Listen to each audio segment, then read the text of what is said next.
But before we get started, make sure you like and subscribe and turn on that bell notification so you know when we upload. Welcome to Rugby Heads, powered by the Pig Athletic Club, where we cover all things in the world of rugby. If this is your first time joining us, or if you're a regular here and you haven't done so yet, please show your support by hitting that like and subscribe button, leave a comment and let us know your thoughts on the current hot topics in world rugby. On today's show, we start off with our try or no tries, and then our top performers of the week, and then we cover Super Rugby round 12 before we preview and predict the results from round 13 this coming weekend. And then we touch on the European Champions Cup semi-finals before we dive into the Pacific 4 Series round 1 and finish off with viewers' questions. Before we get started, please welcome our panelists for today. From Yoku Road, Jeep Centurion and self-appointed Women's Rugby Club captain Josh Tungiri, and fresh out of the Run It Arena. Some say he did so well last week that he had to change his last name. So please welcome 30 Test cap Fijian international Nemani Kurandrani. Welcome, man. Yeah, mate. Nemzi, take off your balaclava, mate. You robbed us all last week. I'm sure we'll come up in this. We start off with our try or no try, things that happened in the past week that were play on or something that was offside. I'll start with JT first. My try, back to rugby, just the crowd for the Pac-4 game, USA against Canada in Kansas City there in the US. They all showed up in numbers. It probably helped that they had Alona Ma there playing. She does attract an audience and puts bums on seats.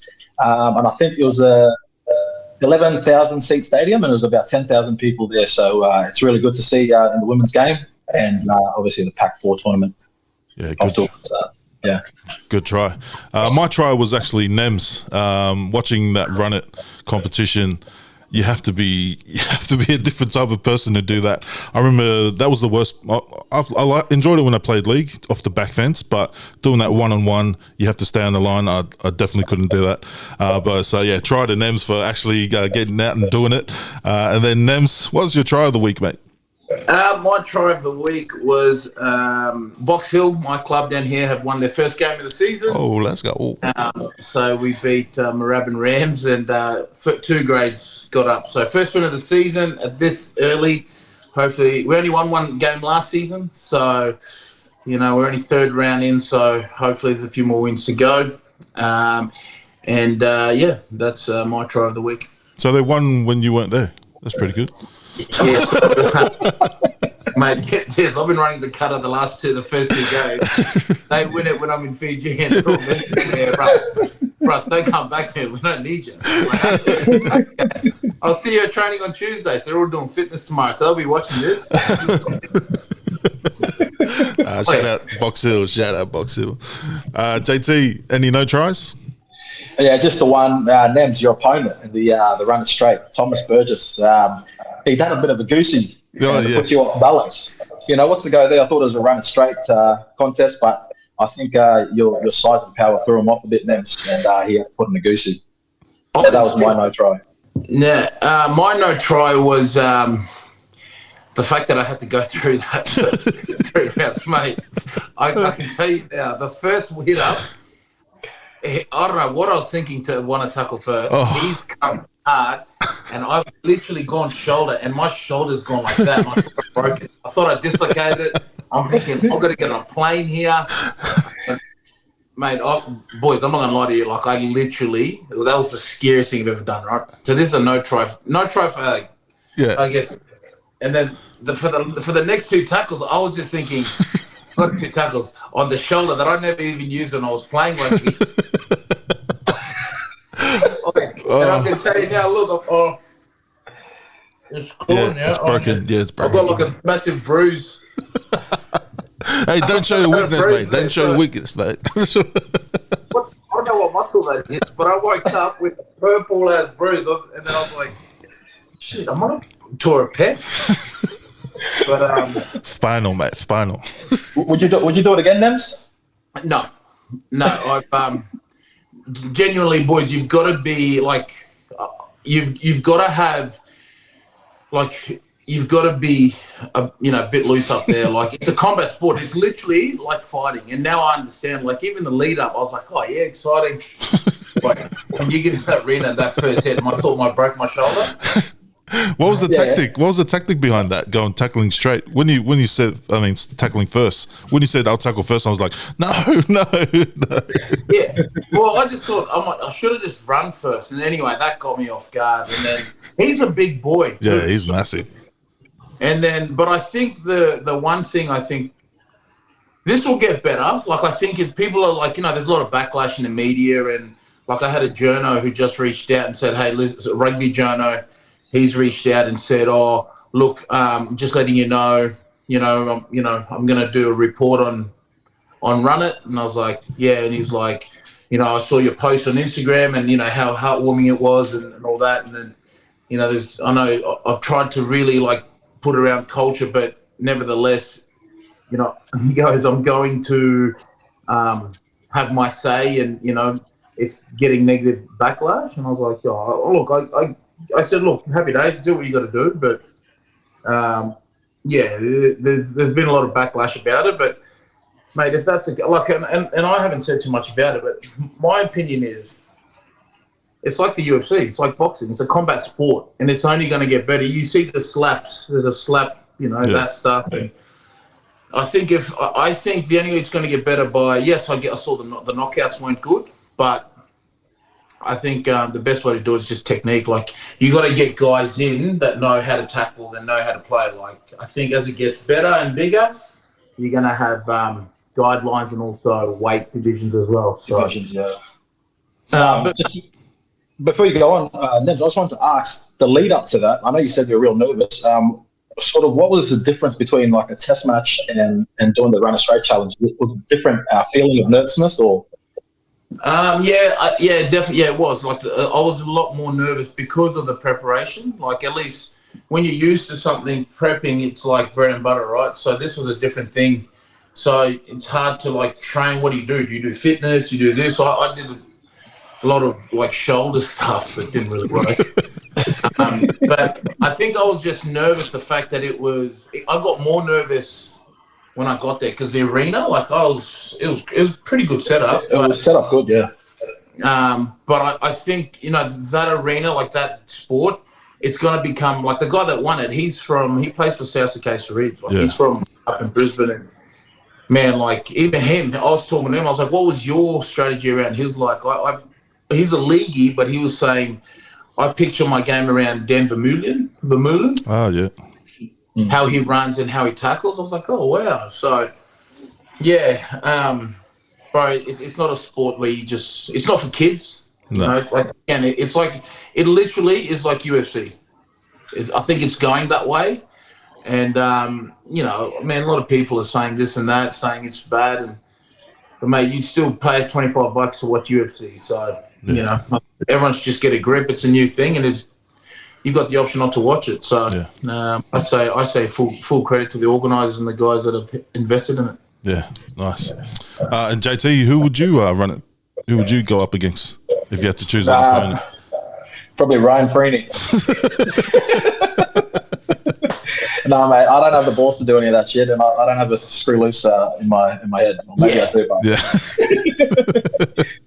But that was our try and no tries for the week. If you got any, put them down in the comments.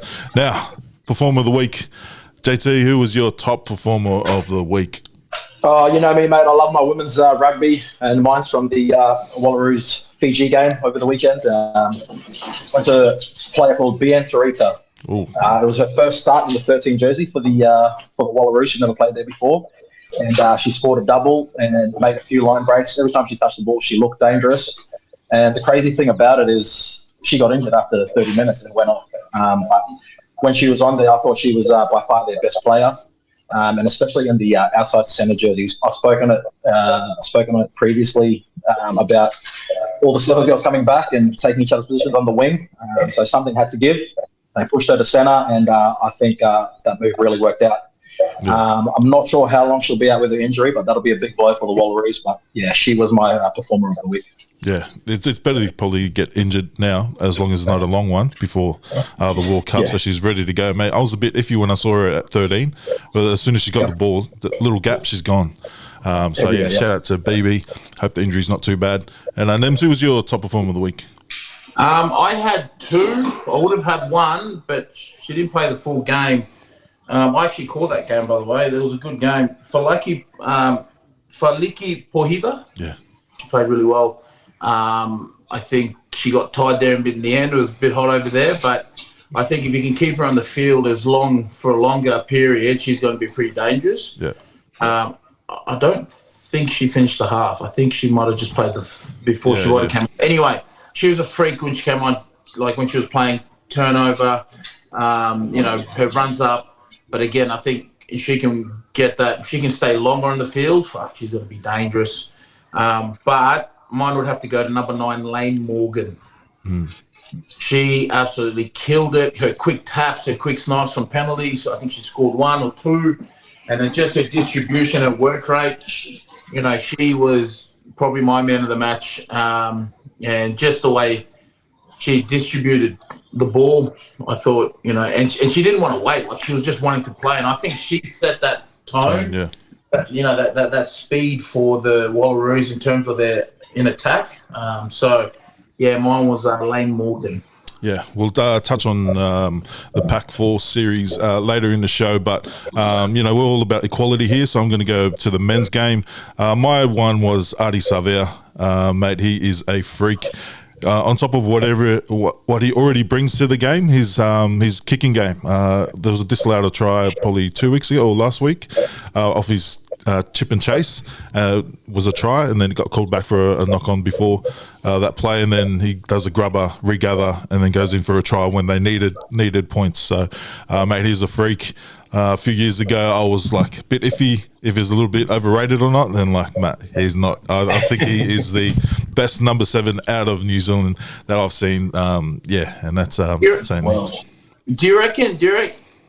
I'm surprised Sky Sports New Zealand haven't made a meme or something and haven't brought up that what John Kerwin said about him when he first. Yeah, mate. That'd be good, or maybe you do a meme, because I'll tell you what, we need to bring that up, because you know what, it's the very same people that are praising him that knocked him off before he went. So those guys talking about his praises, wake up to yourself. The wrong idea. It was only John Cohen, that's why he's not on the breakdown anymore, maybe. But yeah, that was our top performers of the week. If you got some, let us know in the comments. I had one in the top performer that was in the questions where we asked people to send questions. One top performer was a shout out to Western Force halfback Henry Robertson on the weekend. Had a really good game, I noticed him as well. He's been probably third string the last few years out of Sydney Uni. Mate, he had an awesome game when he started against the Blues. But we'll get into the action from round 12. We're not going to go through each game. We're just going to go through our main takeaways from the round 12. JT, what are your main takeaways? Well, you touched on it there with Adi Savea, but just the Moana team, I think they're the real deal. At the start of the year when they got a few wins, I just thought, it was a bit of a very small run here and there, and they wouldn't do much. But they've shown that they can mix it and match with the best. They grind out games. They've matured a lot throughout the year, and I think they'll play finals football. And hopefully they can get deep into there with Artie leading them. Hardy. Mate, that's I had that one down as well, like similar, not as in-depth as yours, but mate, just those little things, like even Mataval's try. You wouldn't have thought the last few years they'd be doing those little things just to put pressure on, and now it turns out into they actually won the game off that plays like that. I think it's definitely attitude change come to Artie. Nems, your takeaways from round 12?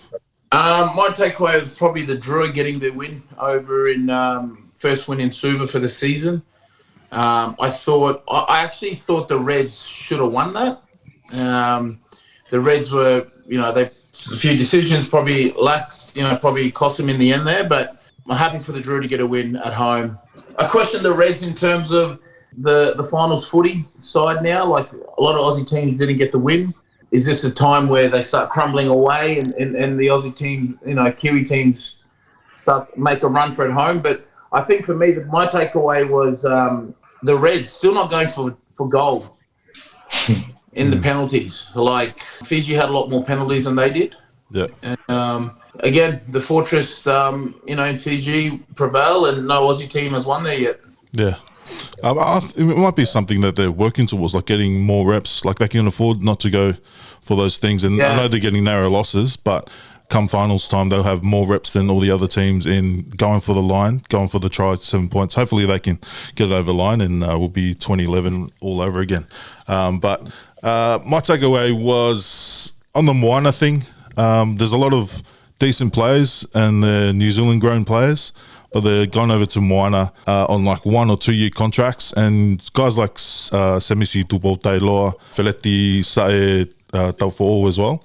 I think New Zealand teams are going to do the Levi thing. I've got a feeling this is what's going to happen, just because, but not only because of the New Zealand thing, but because these boys are playing at levels where they'll probably get a look into the All Blacks if they were in New Zealand, in the New Zealand franchises. But the Tongan team, the Samoan team, their backyard's not looked after. Like, why would the boys choose to go for those teams now when there's nothing really going on at the moment with those sort of international teams? So hopefully we'll see changes in this international calendar for Tonga and Samoa, so they're not pulling out of tours late or things like that, which would kind of put these players offside. You can't blame them for wanting to go over to the All Blacks. So it's just hopefully these teams like Tonga and Samoa can get their backyard in order. So these players like this, when they do play well for Moana, they get to pick them, and they get some funds for picking the island nations rather than waiting. Or even there's current Tamofalaus in that group as well. Well, how do you go next? No, well, Tamofalaus come out and said he wants to play for the All Blacks now. Yeah. Well, it's a possibility. Well, I was just going to say, how do you think they fix that problem? Like, you can't, because they're contracted to New Zealand Rugby Union, so it's like you can't stop them from playing for the All Blacks. But what's a solution that could happen? Well, the Moana Pacifica was created to benefit Samoa and Tonga, right? Let's not forget that when they first came out. Yeah. Now it's there's a lot of grey areas where, like you said, is Moana is actually under New Zealand Rugby, right? Am I correct? Oh, they sort of cover the bill, but cover the bill sort of thing. Yeah, but they have to be available or still available to play for Tonga and Samoa. Other than three players. So that's Artie's one of those 3 players. Yeah. So, and like you said, like what they did with Tim Tamatavanoa, Tamatavanoa, they've gone. Highlanders signed him, bit more money with the option to play for the ABs. So New Zealand's smart. Look, let's face it. The Moana Pacifica is a team for the Pacific Islands, but the guys up in New Zealand Rugby will have a pool if they see something that benefits them. It's business at the end of the day, right? It's almost like Moana need to take over Tonga and Samoa, like the admin infrastructure, building a proper infrastructure so that they're actually paying their players, which is the main thing why these players don't want to go and play for Tonga after their first experience with them, because they're not getting paid that little amount of money each week. Well, Tonga, Samoa, like their unions aren't in the best of places after time. So how can these players want to go play for them? Like, this is probably the closest thing they'll get to international rugby. Moana Pacifica, like Fiji's got its own problems, but we're pretty, they're pretty well funded. They've got all the resources. So guys are never going to want to play for Samoa and Tonga. You guys talk about it all the time, you know. I've played with guys that have played for Tonga, and a lot of them it's the same thing. Like, we'll just play this game and then we'll go back to France, or Yeah. So it's a shame. I think Tonga and Samoa need to get their unions in order before they can start barking and getting these guys to want to play for them. Yeah, Hardy. Hopefully someone's watching and going to turn the switch on and pay the bills. You watch the comments. Yeah, run it straight. Got a sore shoulder. But if you're watching and you got your takeaways from round 12, put them in the comments. Now, round 13 coming up this weekend. Only 4 games. Starting on the Friday, Alex is not here, so we'll all go in this one. We'll all got 1 vote each. Drua, Blues. It's a nighttime game. Nems, kick it off. Who do you think's going to get this and the margin? I won't vote. You guys can vote. I will just say Friday night is going to benefit the Blues. Like, who plays a Friday night game? Who plays a night game in Fiji? Who organises? Yeah, mate. Like, we are 2 p.m. getting guys passing out. I just think this is going to be this is going to suit the Blues. It's in Suva, like I'm talking from a neutral here. Like, it's in Suva. Drua don't have the best record there. They're now 2-1. The Blues they've never beaten the Blues. Like, yeah. So there's some of the stats I'm going to give you, but yeah, I don't know. It's going to be a tough game. JT. Yeah, well, I think Drua at home, look, the win against the Reds, they can really take a lot of confidence out of that. They matched the Reds with the physicality, and they hung in there till the last minute. You don't usually see that from a Drua team. You usually see them fall away, but they got that win. They got their confidence back. But in saying that as well, the Blues, they hammered the Force at home, so they're slowly starting to get their mojo back. But if I was going to pick someone, I think I was pick the Drua because the Blues, after their win last week, I don't know, they just get a little bit cocky. Yeah, I don't like it when they're a bit cocky, mate, and especially mate, their media team, mate. They love to pump the Blues players up. They love to pump them up. So, mate, I've got Auckland Blues media crew, Stephen Setu food reviews, Drua by 5. Whoa, that's my friends, man. Steve Setu come in this. Yep, this video's gonna make his noise. Wait, I would have gone Blues, but I'm gonna go with JT. We'll ride this one. We might lose on the first leg here, so make sure you bet responsibly. But we're gonna ride it. We're gonna ride Drua at home, 1-12. 1-12, and Moana need this as well. That's why I'm jumping on it. So if Drua win, I'll put a shout out on Stan Sports and make sure he's watching because I'm commentating. Let's go. Let's hope you don't get Shout out to fired. Stephen Setu. I will. So lock in Drua 1-12. And then the next game, Waratahs hosting the Reds. Nems, this is yours. You get 2 votes on this one. Who do you think is going to win and what's the margin? Look, I think I thought they played really well last week. I just thought in patches that just the decision-making sort of let them down. Depending on who's playing at 10, I think Lionel will probably get back at 10. I just think the Tars, they played they haven't lost a game at home. They haven't lost. They're 5 from 5. I just think that the Tars, we saw Li'i getting better as the week goes on. I think he's starting to have a big impact in that team. And he's starting to run the cutter. We saw that against the Brumbies. But for me, I'm just going to go with I'm going to get the Tars, my old team. Just purely the fact that they're playing at home and they're 5 from 5. So, when you're playing at home and you haven't lost there, it's hard to, you're starting to gain a fortress. So I'm going purely the Tars for that. Tars 1-12. JT, you 1-12. Yeah, I agree. Both teams coming off a loss, but I think the Tars just need to be more desperate. There's a bit of a logjam from 4th down to 9th on the ladder, and they really need to win this game to stay in touch. Because I think they're down the bottom. They're around 8, and their keys are Lawson Crichton and Jake Gordon, who's slowly getting his rhythm back.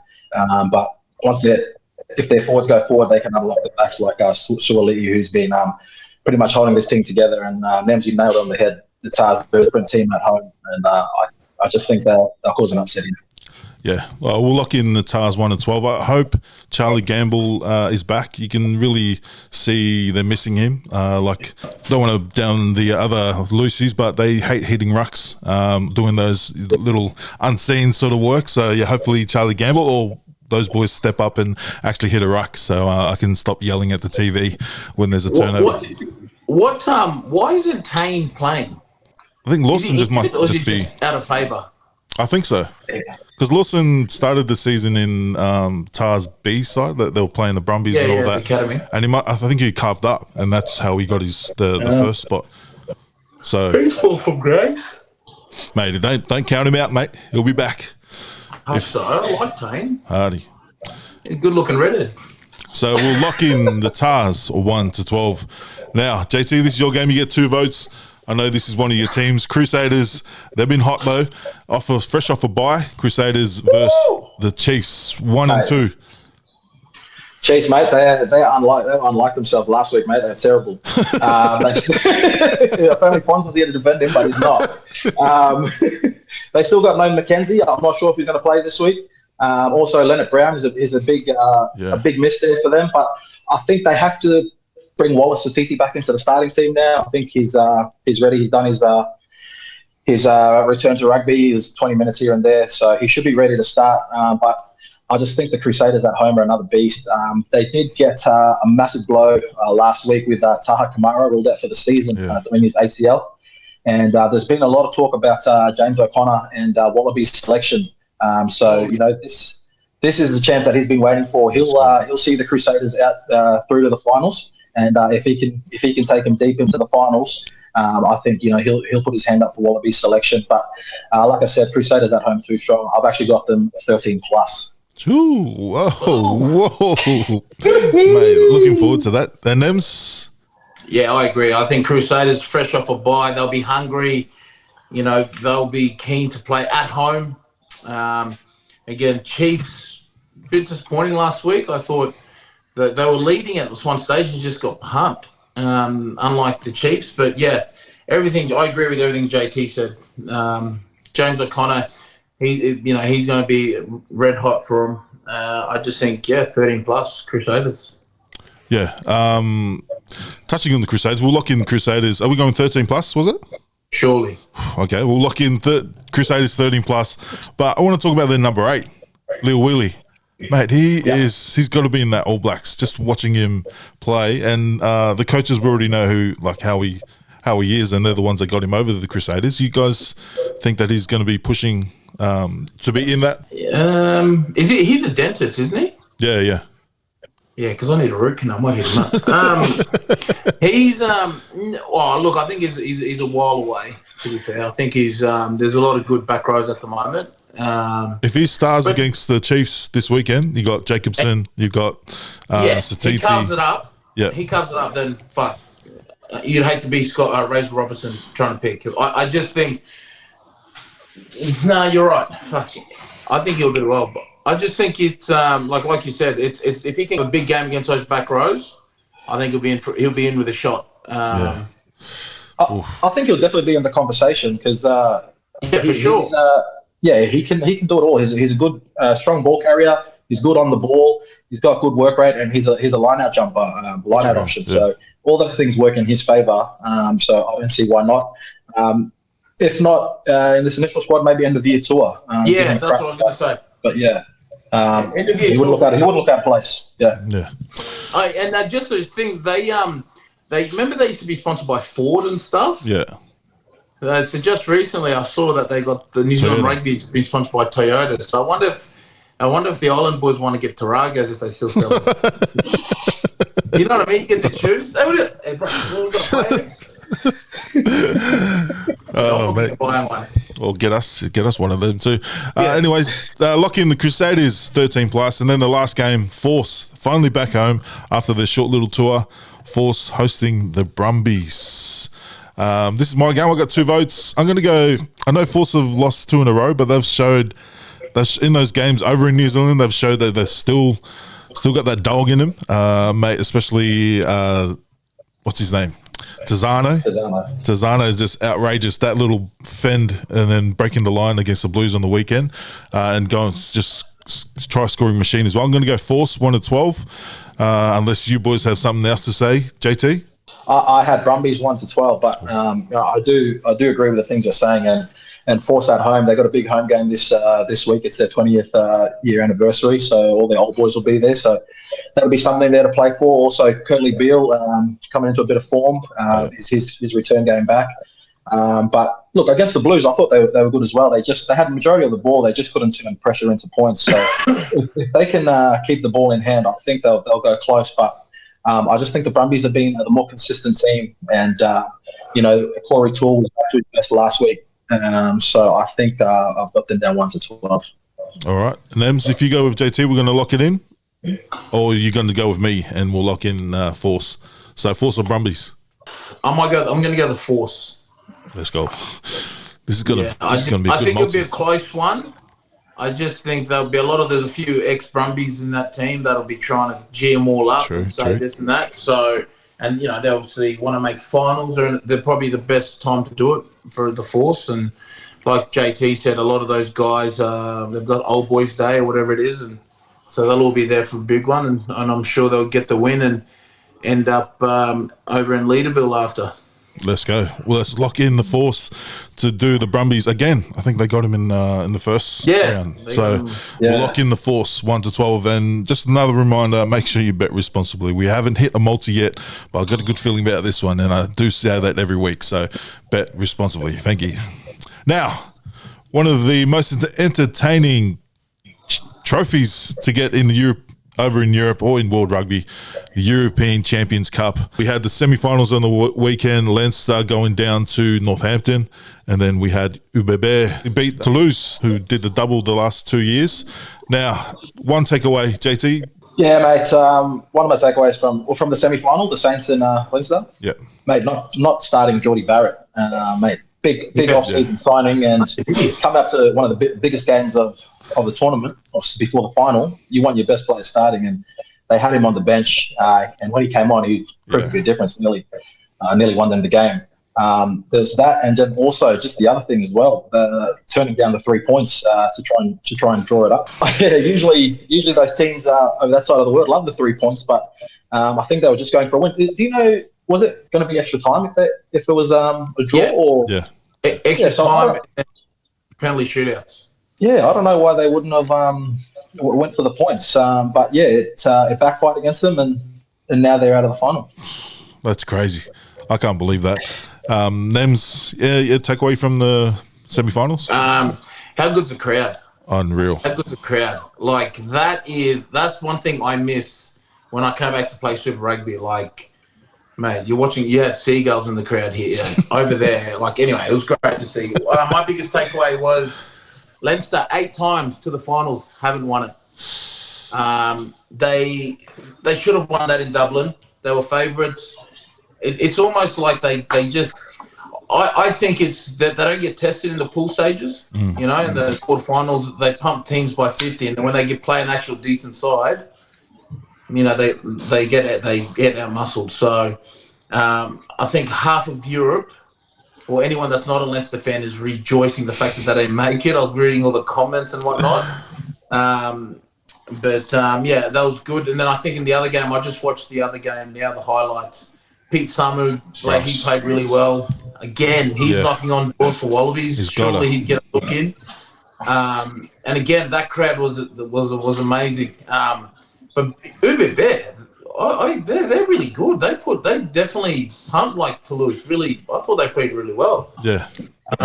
So it'd be interesting to see who will win, because it's not your two of your normal sides. Yeah. So we'll have a new winner. But it was good.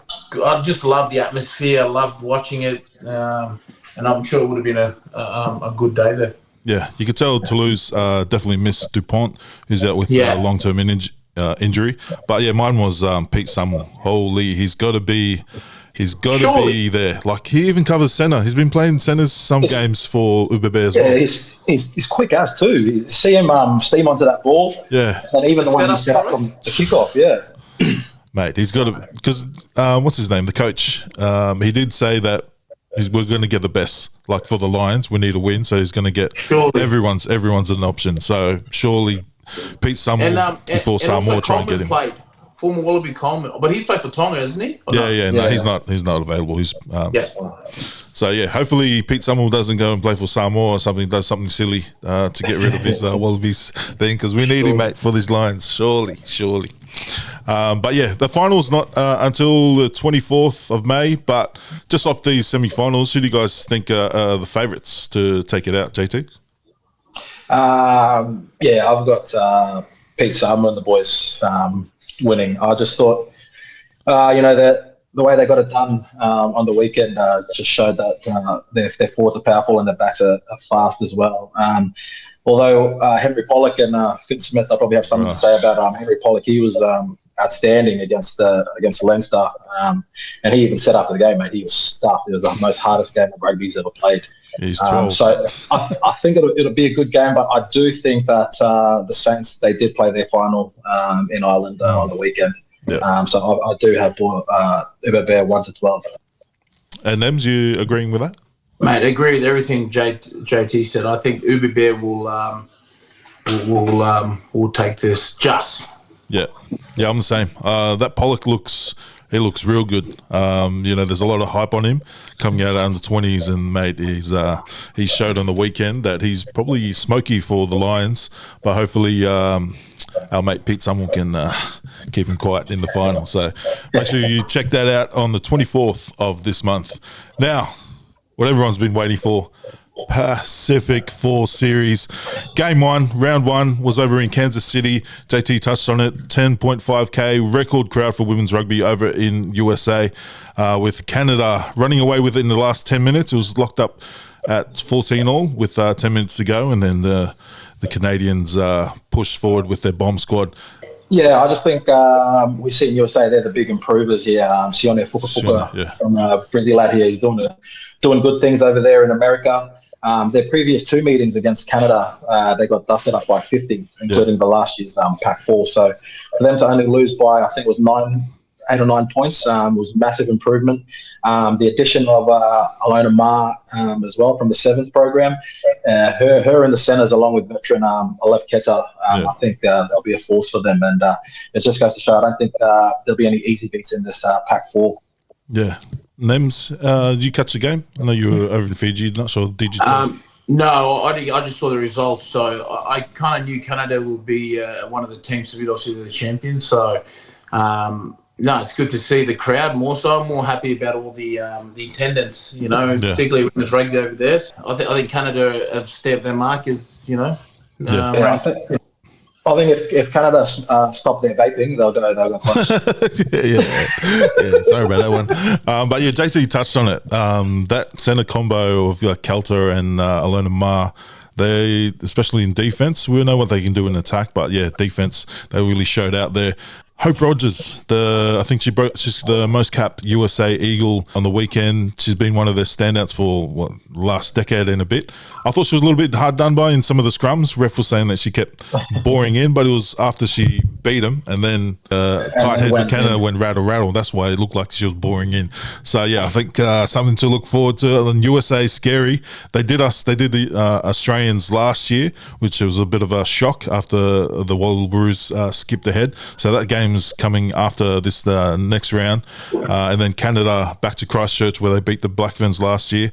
I think, we'll touch on that next week. But this week, we've got the Black Ferns travelling to Newcastle, face the Wallaroos. JT, who do you think's going to win, and who's the players that's going to do it, and margin? This will be a really good game, one I'm looking forward to. As I said earlier, the Wallaroos, they look really good against Fiji, and particularly their back row, Sikapesi Palu, Ash Masters, and Tambua Tunakavanda. They were awesome, and the amount of meters she made on the weekend was crazy. Yeah, she Bobby Valentini about it.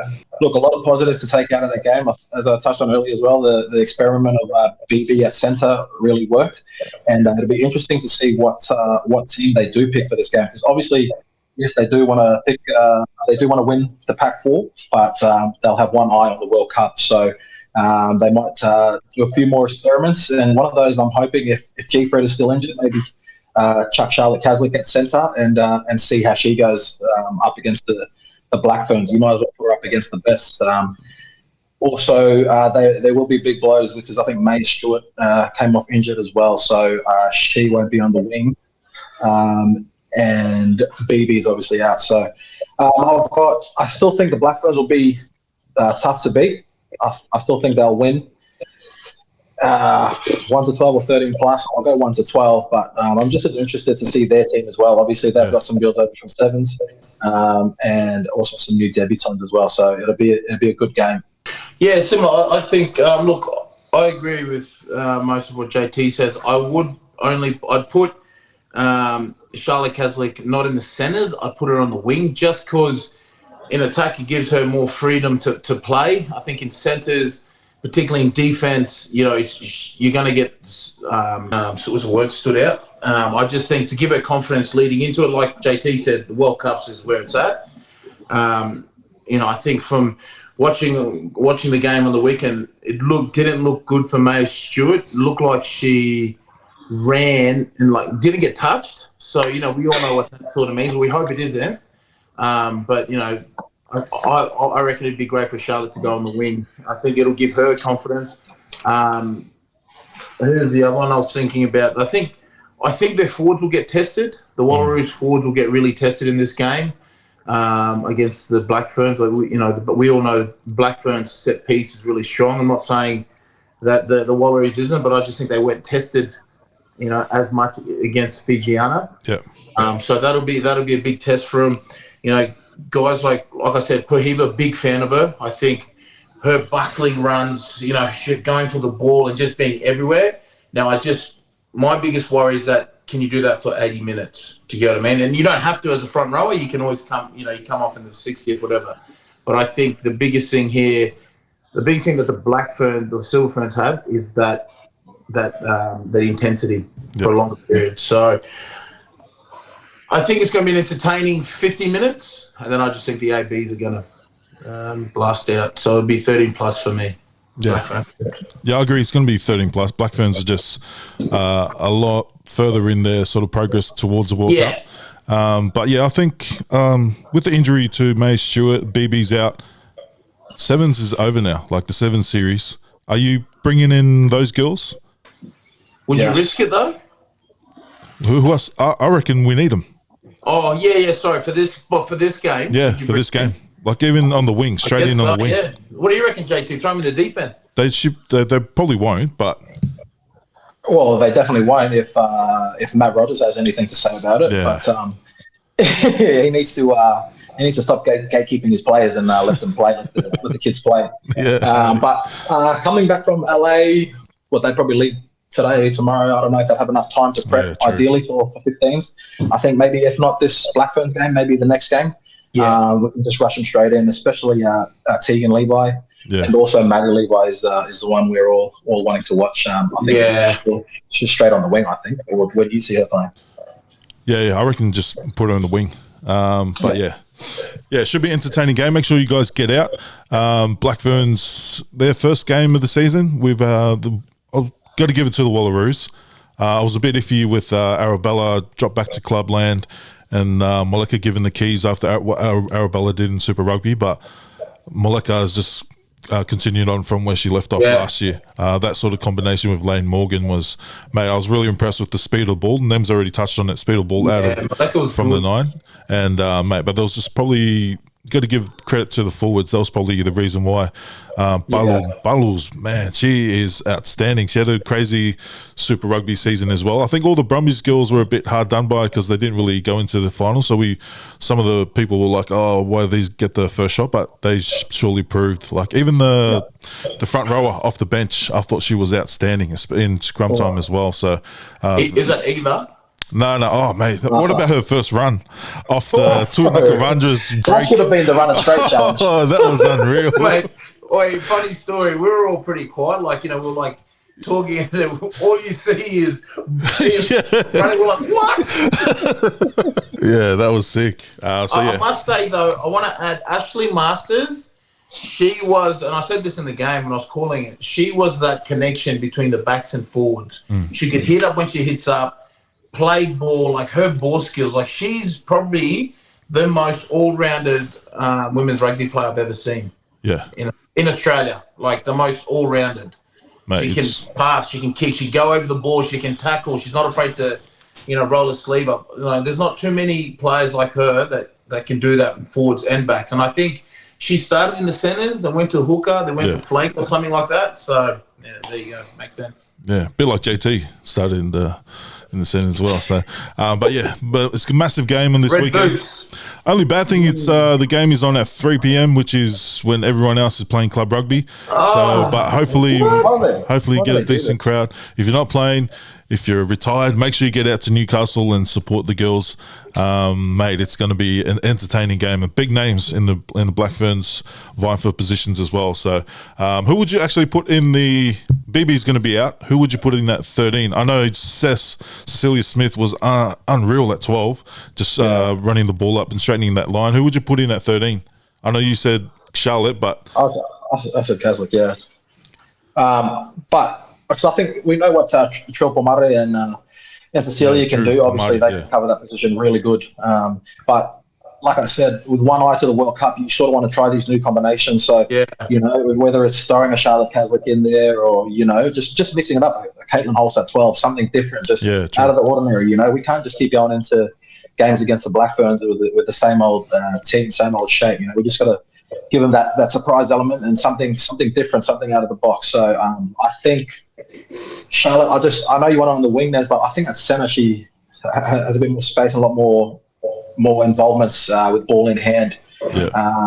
And she doesn't really pass. She loves to run. So I think that's, you know, if she can bring her running game to centre, that open up the wings for her. So they could even, like in defense, just switch around with Desi. Did you see Desi pick up one of the front rowers?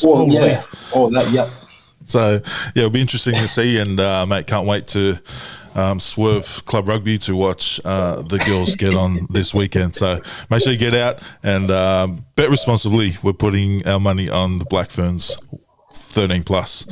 Okay, now we only got one viewer's question, and it's around the Wallabies. Who are your 9-10 combo out of the players from Super Rugby, or even around the world? Who would you put if you were for the Lions? Who are you picking? You're starting 9 and 10. Oh, you go first, JT, and why? I'm going McDermott and Liner.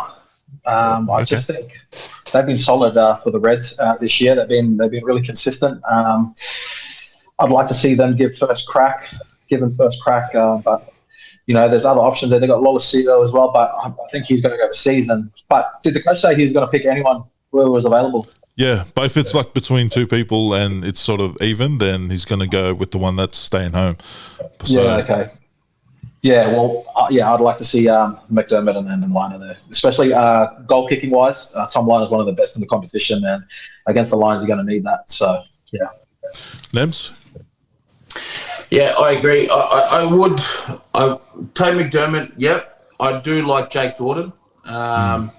He's been injured though, so Tate's had more of a crack. I just think Jake at 9 and Liner. I've always had big raps on him when he first moved here.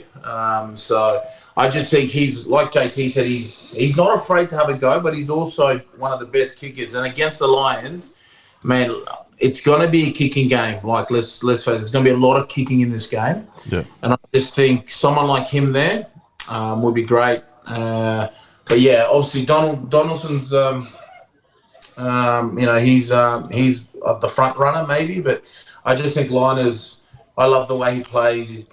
And he's nothing like, there's nothing flashy about him. He just does his job, but you know what I mean?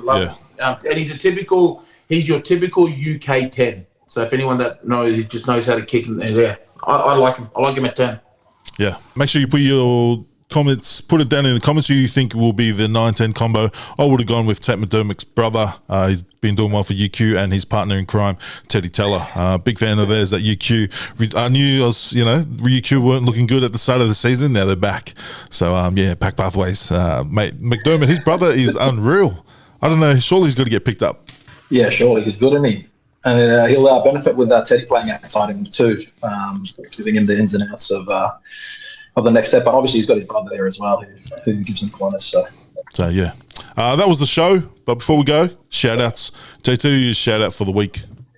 I just want to shout out to my cousin who plays for the Fijiana Drua, Ana Korovata. She announced recently that she's retiring from the game to return back to Australia, where she had a nursing degree. So, she gave that up for a few years ago to come play rugby for Fiji, and she represented them with pride, and she was always one of the best players in the front row there. So, for her to retire now at this age to continue her nursing career, well done to her. There need more people out there like her, so my shout out to her.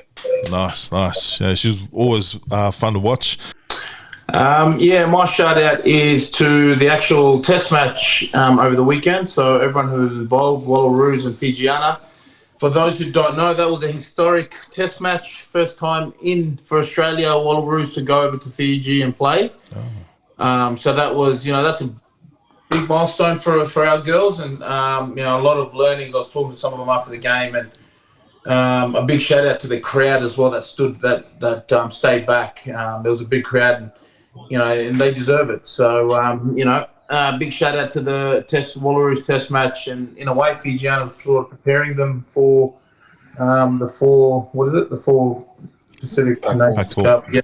So, shout out to all the girls involved and anyone that was injured. I hope you guys it isn't too bad and you guys come back early. So, all the best, and good shout. That's my shout out. Yeah, nice. My shout out is to our Ryan Freeney, who asked for another trade back to the Pack podcast. So he won't be on the Rugby Heads anymore unless we need some ring in. So hope you're all right, mate. He sent me a message. Hey, man, can I get back to the other one? He doesn't like our company. Because him and Dave's banter, they're the same. So it's pretty dry. But yeah, guys, thanks for tuning in. That's why he's not older enough. Thanks for tuning in, and we'll see you guys next week. Thanks, boys. Bye there.